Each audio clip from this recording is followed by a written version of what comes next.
I thank the chair. And Ms. McCarthy, I'd like to keep the conversation going that my colleague from Ohio, Mr. Ladd, had about NAAQS, National Ambient Air Quality Standards, and ozone. America has come a long way in improving air quality, but counties nationwide are hitting the limits of what they can do. VOC offsets are now $238,000 per ton in my home state of Texas, and that's if they can get the offsets. Without offsets, new factories, new power plants, and almost anything new that creates jobs becomes impossible. You stop cutting the fat, you're cutting to the bone. And EPA's rules are getting tougher. EPA recently published the particulate standard lower, pushed it lower. Ozone is next. EPA is headed to court next week to settle with the environmental activists on a new ozone rule. It should be out by December. EPA is looking to lower the ozone standard from 75 parts per billion to as low as 60 parts per billion.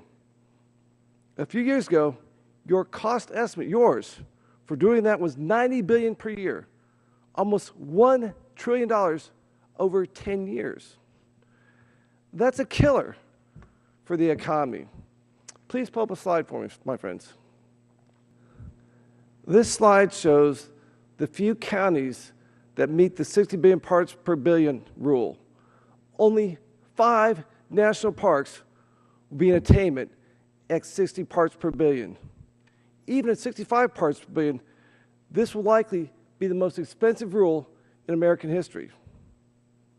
We can only cut emissions so far. Natural sources like forest fires and lightning create these pollutants. We have foreign sources too. Next slide, please. The New York Times declared, quote, New East Asian import, ozone, end quote. This slide shows the tsunami of Chinese ozone swarming over our West Coast. Chinese pollution puts our homes out of compliance, even under the current caps. On top of all this, we still have to grow our economy. Communities can't create new jobs if they can't expand. In homage to Chairman Emeritus Dingell, I have some yes or no questions. Will you commit to include in any new NAAQS standards a proposal to keep the current standard? Yes or no? I cannot make that commitment, sir. No commitment, okay. Is EPA allowed to consider economic costs in setting new NAAQS? Yes or no? That answer is no. No. Will EPA consider job losses? Yes or no? We will assess them. Okay, and will EPA consider feasibility?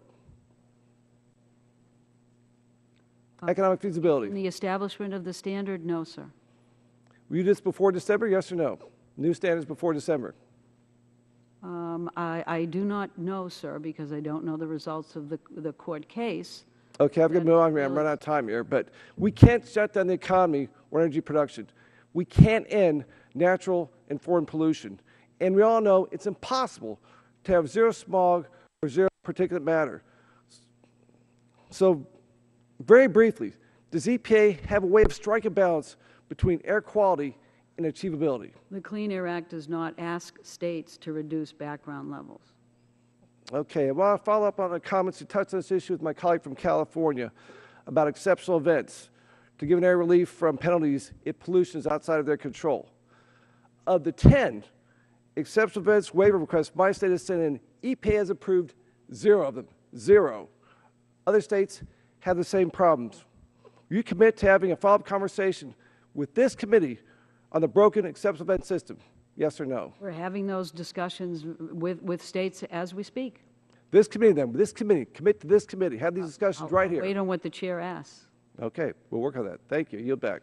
Mr. Olson, thank you. I'm glad you raised this issue because, as you said, there are a lot of areas out of compliance with the ambient air quality standard today, and they're going to make this more stringent. It's probably not going to be until after the election, but it if you're not in compliance, then we know that economic development is hampered, and it is something that this committee needs to look at because we have some significant economic issues.